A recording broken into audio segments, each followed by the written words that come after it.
Muchas veces la realidad cambia viendo las cosas desde otro lado, teniendo una perspectiva diferente.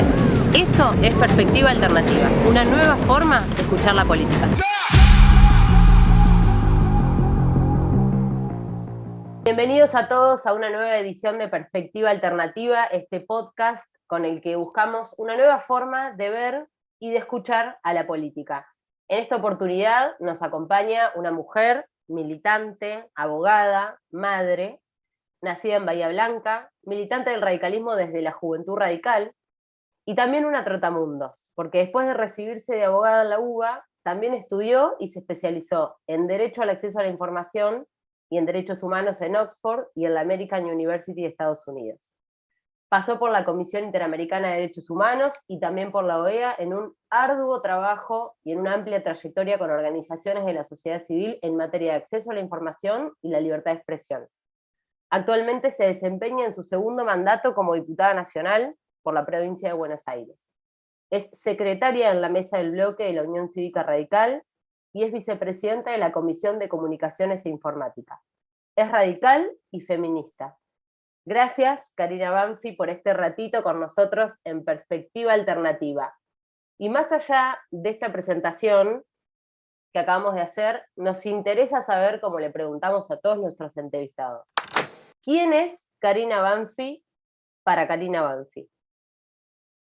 Hola José, ¿cómo estás? Bueno, muchas gracias por esta invitación y a todos los que nos están escuchando en este momento. ¿Quién es Karina Banfi para Karina Banfi? Bueno, una mujer que dedica todo su tiempo, toda su energía, su tenacidad, su constancia, con mucho trabajo para ser la Karina Banfi que quiere ser.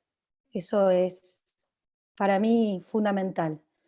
Imaginarme cómo soy y poder llevarlo adelante. Bueno, excelente respuesta porque me parece que, bueno, yo te conozco, ¿no? Pero también si alguien del otro lado te está conociendo, me parece que también habla, bueno, habla mucho de vos, ¿no? Y además, como decíamos al principio de esta presentación, en la introducción, decíamos que por tu paso por la Comisión Interamericana de Derechos Humanos, por la OEA, tenés una larga trayectoria en materia de política internacional y actualmente además sos miembro de la Comisión de Relaciones Exteriores en la Cámara de Diputados de la Nación. ¿Cómo ves hoy a la región? Uy, muy difícil, muy complicada. Y yo pensaba hace poco cómo yo había conocido y recorrido la región. Y tuve la posibilidad, como decías, de trabajar en la Organización de los Estados Americanos, que me llevó a estar 10 años arriba de un avión, trabajando semanas y semanas en distintos países de las Américas, y además para mí representa las Américas algo muy, muy personal, ¿no? Porque mi familia, mis hijos son caribeños, son haitianos, por lo tanto he hecho no solo del desarrollo político, social, cultural, sino también mi estilo de vida está arraigado a las Américas.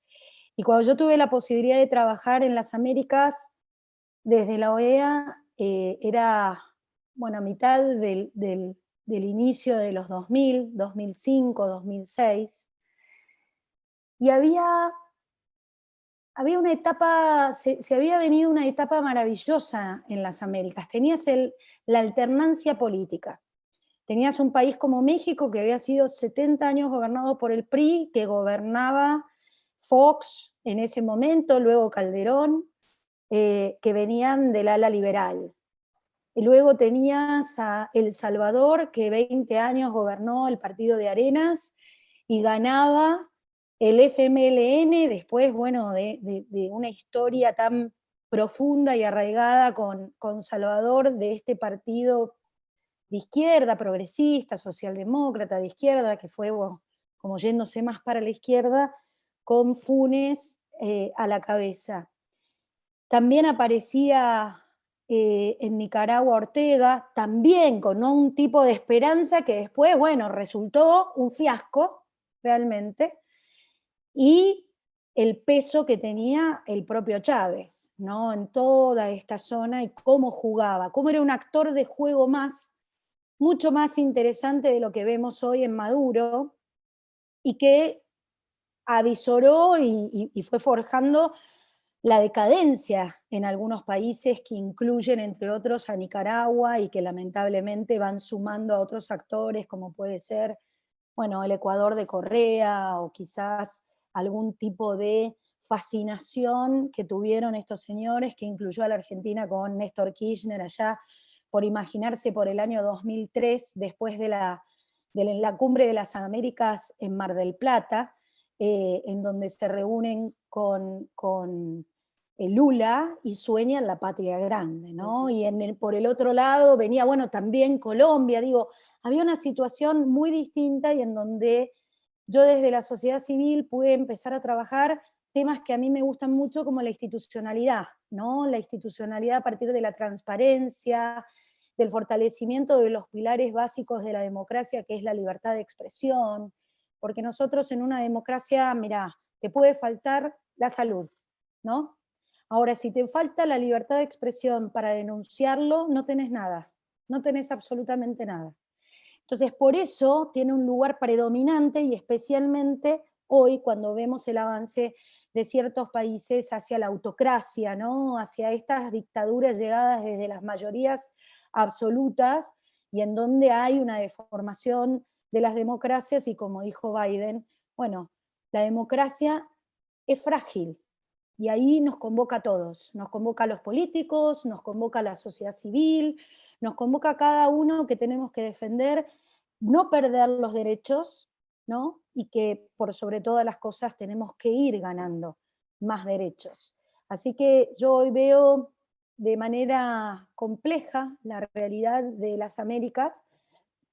Creo que no es ajena al resto del mundo. Si nosotros nos ponemos en Europa, hay una Europa del Este complejo, y en donde creo que son los resabios que se viven de lo que fue aquella guerra fría, ¿no? Esa división de países que creo que hoy, pasado el tiempo, no fue tan afortunada, donde tenías un Estados Unidos fuerte y un Rusia fuerte, y en donde parecería ser que todavía tenemos esos vestigios, quizás porque todavía no hay una renovación generacional de liderazgos importantes en donde se afiance sobre la democracia y en donde tenemos este tironeo con nuevos actores que juegan muy fuerte como China, a ver qué pasa en todas las Américas. Las Américas es una región muy nueva que hay que cuidarla.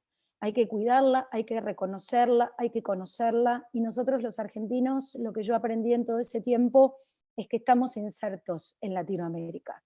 No somos, o sea, tenemos una ciudad hermosa o muchas ciudades hermosas que se parecen mucho a Europa gracias a los niveles migratorios que tuvo la Argentina, y también porque son mucho más nuevas. Argentina es mucho más nueva que una antigua de Guatemala, ¿no? Por supuesto. Sin embargo, culturalmente tenemos muchas similitudes, mucho más con nuestros hermanos latinoamericanos que con nuestros viejos familiares europeos. Karina Banfi fuera la canciller hoy de la Argentina, ¿qué papel jugaría la Argentina, ¿no? en este contexto regional, pero bueno, mundial también? Bueno, es como una pregunta fácil, porque haría todo lo contrario que hace el Algo que se está haciendo. canciller Solá. Claro. Todo lo contrario. Pero principalmente porque las relaciones exteriores son una política de Estado, aunque incluso a Argentina le ha costado mucho diferenciarlo de las políticas de gobierno, es decir, cuál es la conducencia, cómo conduce un líder de un gobierno, de un partido político predominante que llega al poder, y qué es lo que este gobierno cree que tiene que llevar adelante sobre las políticas de las relaciones exteriores. Sin embargo, eso lo que genera realmente es mucha, y esto te lo digo desde la experiencia de haber trabajado en la Organización de los Estados Americanos, que a mí lo que más me gustó fue aprender el otro juego de la política, que es la diplomacia, ¿no? Incluso cuando llegué al Congreso, era tan diplomática, porque tenía como el método, la adecuación verbal, física, que parecía como más modosita, ¿no? Pero bueno, por suerte se me pasó cuando entendí cómo era el Congreso, que es mucho más De más bravo, roce, claro. más bravo. Y en ese sentido creo que si uno no entiende bien esto que acabo de decir, el juego de la diplomacia, el rol que componen los diplomáticos en la relación y en la comunicación y en la circulación de información con otros países para obtener ganancias, ganancias no económicas, digo, beneficios en relación a tu país, y eso significa mejorar la calidad de vida de todos los argentinos con tu relación con Brasil, con tu relación con Uruguay, con tu relación con un país como Bolivia, por ejemplo, ¿no? Que podés estar de acuerdo en algunas cuestiones, pero realmente la cercanía y la relación de país limítrofe nos obliga a tener otro tipo de vínculos. Y no solo eso, sino también qué pasa con otros países mucho más ajenos en la complejidad total de los temas que pueden llevar adelante la agenda internacional. Lo único que haces es encerrarte, es que nadie te escuche, no te tomen en serio, no te respeten. Y no te respeten para las negociaciones. Yo aprendí en la diplomacia que los cargos más importantes son los diplomáticos que se dedican a las cuestiones de negocios. La relación de la productividad con el mercado internacional van de la mano. Casi te diría que el Ministerio de Producción tiene que trabajar de la mano con el Ministerio de Relaciones Exteriores. Y eso tiene que ver con toda una línea de mercado y de trabajo en donde la diplomacia juega un rol muy importante. Eso hoy no podemos decir que hay un Ministerio de Producción que realmente tenga una independencia y un plan de acción sobre el trabajo del desarrollo industrial argentino, y tampoco tenemos claro hacia dónde quiere ir un ministro o un canciller que la verdad que no sepa hablar una lengua extranjera es lo menos importante. Lo que no entiende es cuál es el objetivo de su trabajo. Y decir cosas como las que escuché el otro día de comparar a Gaza con la matanza, como si fuese algo que vos podés decir livianamente en los medios de comunicación y en el exterior, ¿no? Como si todos supieran de qué estás hablando cuando hablas de la matanza. Habla principalmente de algo que yo también aprendí viviendo afuera y trabajando en el exterior, que a veces los argentinos tenemos esa cosa que creemos que todo el mundo nos conoce, que todo el mundo sabe quiénes somos, que saben dónde queda nuestro país, y que solamente, la verdad, conocen a Maradona y punto, y después, cuando te terminan confundiendo si sos Río de Janeiro o Buenos Aires, tu capital, te pones nervioso y empezás a decir, me parece que no soy tan importante para el mundo. Entonces, esa humildad que se tiene que llevar, la tiene que llevar la diplomacia, justamente para ubicar al país en la esfera mundial y a partir de ahí sacar los mejores provechos para que los argentinos podamos vivir cómodos en este mundo. Sí, aparte esta comparación con una carga también conceptual que no se termina de entender, ¿no? Como que ¿qué es malo, Solo es nosotros, bueno? No solo se nosotros entiende. podemos entender, y es Claro, discriminatorio para totalmente, todos lados, para totalmente. todos lados. Un horror, realmente. Uno de, uno de tus temas, ¿no? Y que mencionábamos también al principio, a mi entender, de las personas más preparadas en esta temática, sin dudas, que es la libertad de expresión y el acceso a la información pública. Eh, Fuiste promotora de lo que fue la ley de acceso en nuestro país, que se sancionó durante el gobierno de Mauricio Macri. ¿Cuánto crees que falta en este sentido en la Argentina, aún teniendo la ley de acceso? ¿Y cuál es el trabajo que tenemos que hacer por delante para que el acceso a la información efectivamente sea un derecho, ¿no? Al cual podamos acceder?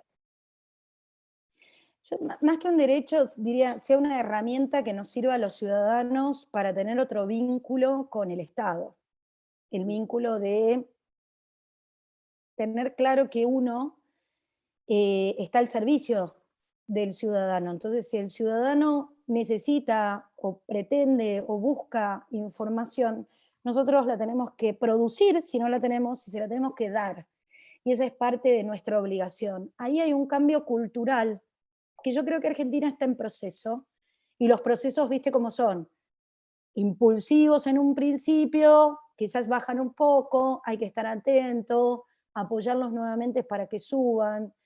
Estamos en esa etapa, estamos en una etapa de proceso hacia algo que me parece que se va instalando en la necesidad de mayor información, pero principalmente porque ha cambiado el paradigma de la información.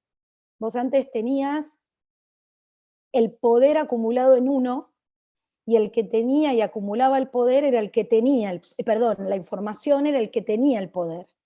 Y hoy el que tiene poder es el que transmite la información, el que comparte la información. Esto de alguna manera es producto de las redes sociales, es producto de un montón de actores y de cómo va cambiando la relación de la gente con, ya siguiendo, ¿no? Gente que sigue gente. Y en relación a eso, cómo eso los influye, cómo los influye en su toma de decisiones, cómo los influyen en sus opiniones, y después cómo también pueden llegar a influir sobre el voto. Pero esta cosa que uno ve o escucha permanentemente como si fuese el cuco, ¿no? Las redes sociales son el cuco, tenemos que exterminarla porque esto nos cambia, nos afecta, en realidad es una reacción lógica a romper un paradigma tradicional de cómo circula la información. Y en esa democratización de la información, yo estoy convencida que produce eso. Hoy nos enteramos antes de las cosas en las redes sociales que en los medios de comunicación, porque tienen distinto proceso de obtener y de difundir la información, y en donde lo que tenemos que pensar es cómo reorganizar este sistema de información, ¿no? Cómo vos le das a los medios la información de calidad y cómo le das a las redes sociales en realidad la cantidad, ¿no? La información que fluye. Cómo nos enteramos de la muerte de Nisman, primero por las redes sociales y después por la crónica de los medios de comunicación. Y eso ha sucedido por lo menos de los últimos 10 años a la fecha, en todo el mundo, todas las situaciones. ¿Podemos ir en contra de esto? No, tenemos que atravesarlo. Es una crisis que va modificando y que ahí el acceso a la información pública es una herramienta clave.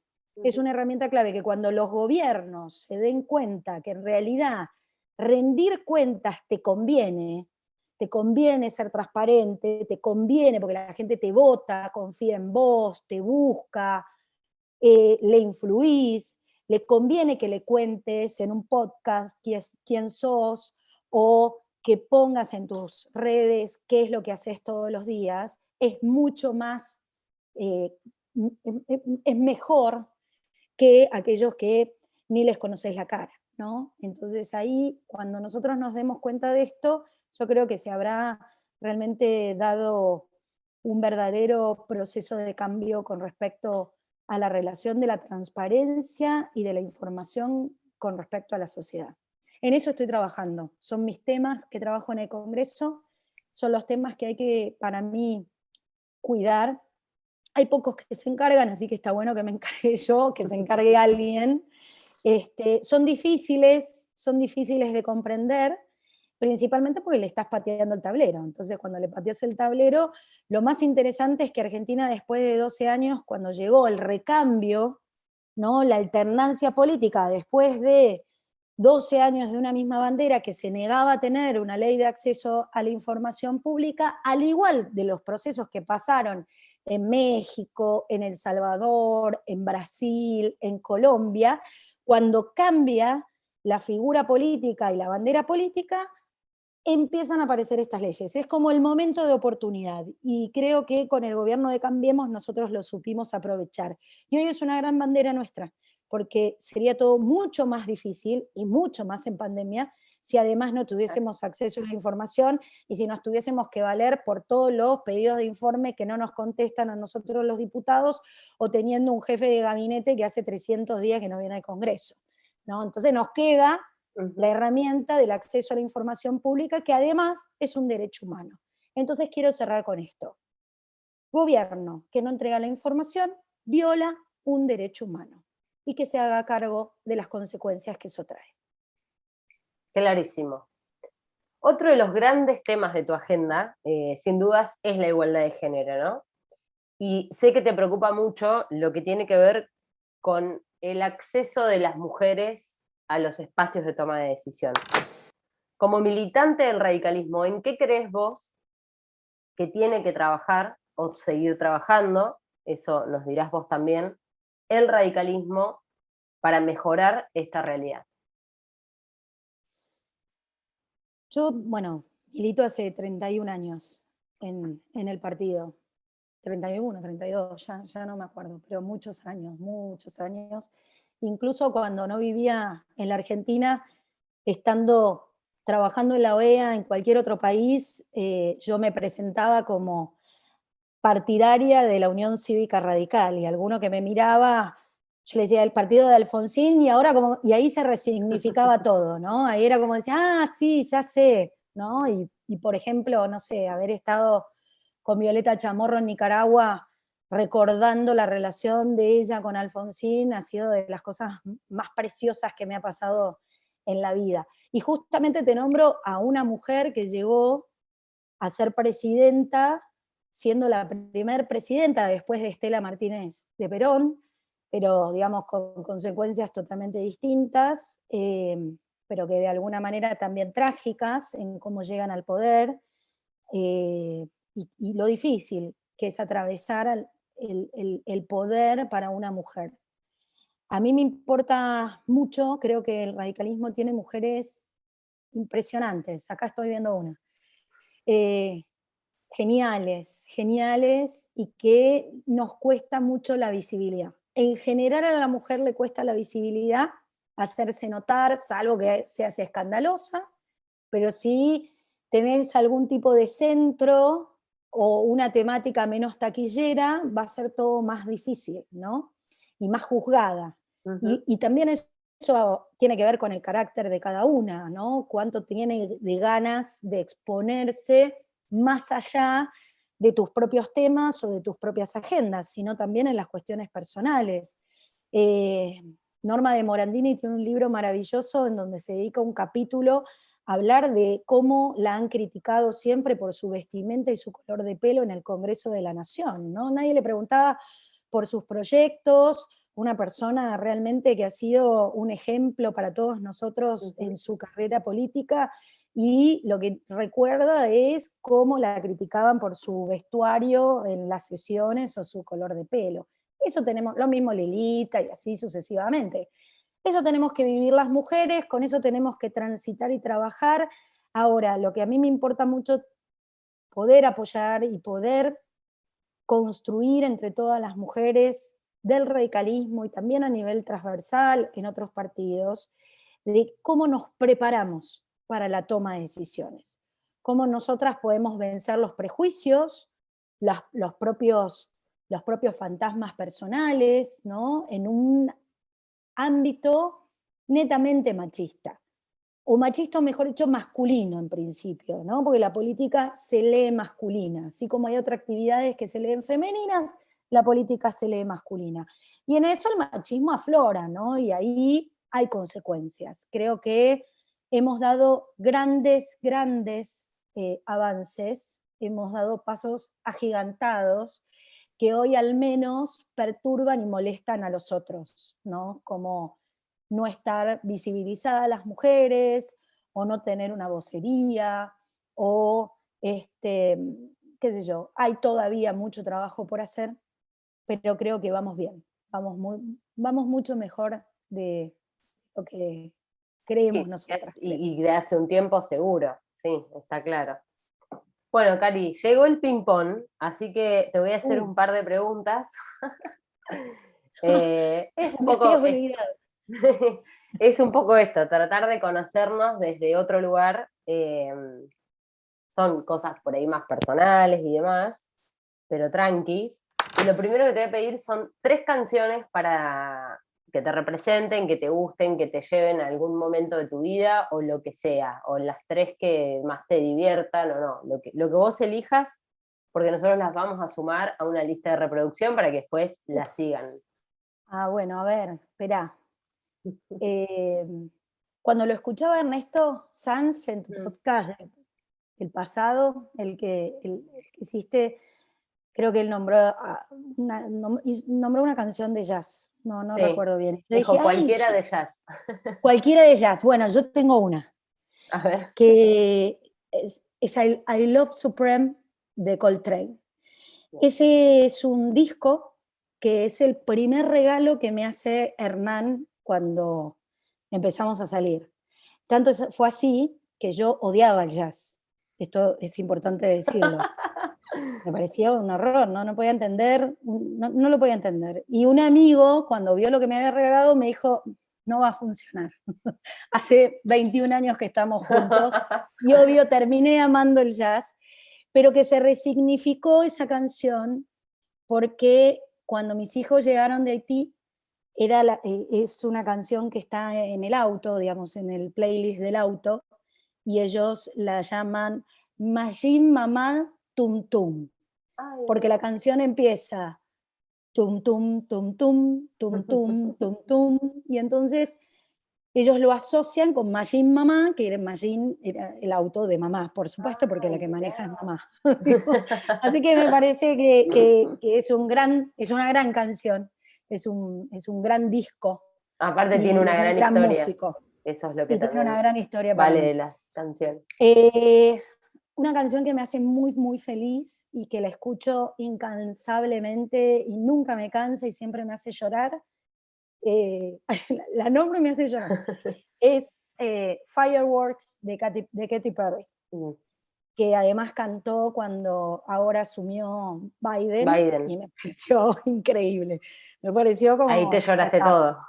No, no, no, imposible, pero es una canción muy linda porque habla de la Ujú, superación de los prejuicios. Y creo que todas, especialmente todas, nosotras pasamos por ese momento ujú. de lo que ella cuenta en esa canción, y qué lindo hubiese tenido en la adolescencia, especialmente, tener esa canción en la cabeza para que sea inspiradora de superar los Ujú. prejuicios de los demás sobre uno, ¿no? Y tres, me dijiste, y la Sí, otra, mirá, la otra, cualquiera de Soda Stereo. Si querés música ligera, por decirte una, que bien, cantaba el bien. otro día. Perfecto. Pero es la primera banda que vi cuando tenía 13 años en el Club Estudiantes, en Bahía Blanca, casi medio de colada, porque mi papá era de la comisión directiva, entonces, no sé, ahí me dejaron entrar y me dijeron, no te movés de acá, en la grada, no te movés de acá, te quedás todo el recital acá porque hay droga, me dijeron. Era la primera vez que iba a un recital, no entendía nada, y me quedé todo el recital Ahí. quietita ahí, feliz, pero bueno, un poco estresada también. Así que eso después lo superé y ya llegué al gracias totales, disfrutando mucho de una gran banda De una argentina gran banda, claro, que amo tanto. totalmente. Un libro. Ay, sí, no, no, bueno, acá hay un tema, porque yo soy disléxica. Entonces, para mí los libros son terribles. O sea, leer una novela es algo muy difícil, que te lleva mucho tiempo y que realmente le tenés que poner mucha voluntad. Y por eso prefiero siempre, me encantaría leer mucho. Mi hermana es editora, o sea, estoy Ah, sí, rodeada, mi casa rodeada. está llena de libros, es como un problema, es como, me acuerdo cuando hablando con mi actual marido y éramos novios, era, no, yo no leo, no leo, y me miraba como diciendo, qué horror, o sea, qué espanto, hay un prejuicio sobre la gente que no lee, y en realidad, bueno, yo escucho y por suerte leí mucho y aprendí a leer con un método para poder recibirme de abogada y Claro. seguir trabajando leyendo porque es muy importante. Sin embargo, libros preferidos, te voy a decir dos. Cuentos, porque son cortos y eso me ayuda mucho a seguirlos, que son los cuentos y especialmente los poemas de una mujer maravillosa que se llama Gioconda Belli, que es Sí, nicaragüense. Tengo sí. toda su colección, así que cualquier libro de ella para mí es alucinante y siempre recurro a ella para repensarnos, ¿no? Ujú.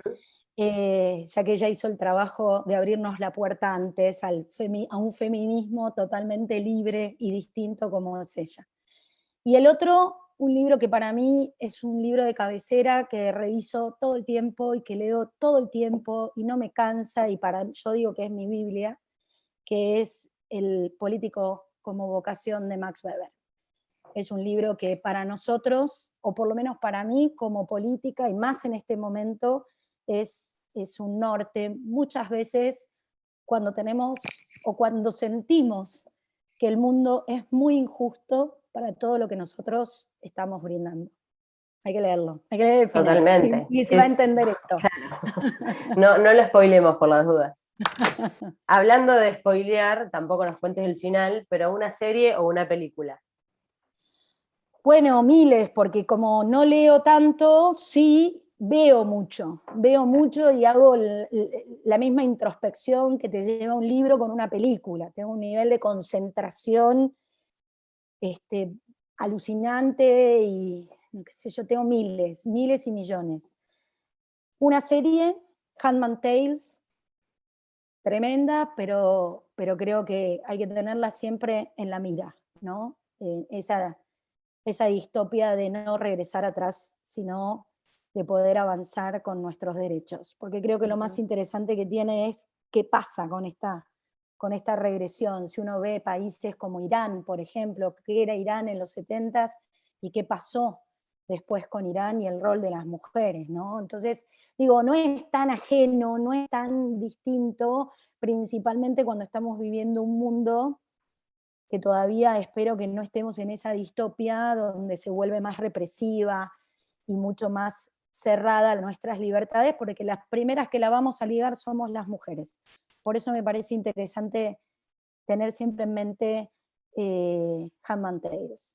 Y después una película que me marcó mucho, que se llama, no sé si es así el nombre, Lejos del Paraíso, que son distintas fracciones y cuentos a lo largo de todo el siglo XX sobre el aborto. Y donde, bueno, trabaja Nicole Kidman, Michelle Pfeiffer, creo, no sé, actrices muy, muy Muy conocidas. reconocidas. Sí, muy. Julianne Moore, me acuerdo que hace un personaje maravilloso, en donde, bueno, ve lo que es la tragedia de no poder, muestra la evolución del principio trágico que es no poder elegir y cómo también sana la posibilidad y pacifica la posibilidad de tener derechos que no joden a otro, ¿no? A otra persona, pero que sí realmente nos redefine como seres a cada uno de nosotros. Perfecto. Lo último, una comida. Oh, todas. Espaguetis. Espaguetis con un Bien, buen vino. perfecto. El combo. No sé si te Y jazz. podría, sí, no sé si te podría poner una comida sola. Creo que va comida con vino, otras cosas con otras cosas y así. Yo creo que espaguetis con un buen vino es lo que más me gusta. Bueno, Cari, gracias por este tiempo. Un placer para mí, aparte de poder entrevistarte y contar con vos en este espacio que lanzamos hace muy poquito. Y obviamente agradecerte también porque la idea de esto es que el que no te conoce o no te conoce tanto también, si bien son unos minutos, que tengan ganas de conocerte, que la verdad, para mí sos una gran compañera y una gran diputada y una gran representante de los bonaerenses, pero también de los radicales. Así que los invito también a conocerte un poco más. Un abrazo grande. Gracias, José. Yo estoy muy orgullosa de vos y para mí es un honor compartir la cámara con vos y esta agenda en común que es defender la agenda de los bonaerenses. Así que no tengo nada más para agradecer a la vida. Nos Gracias, vemos. José.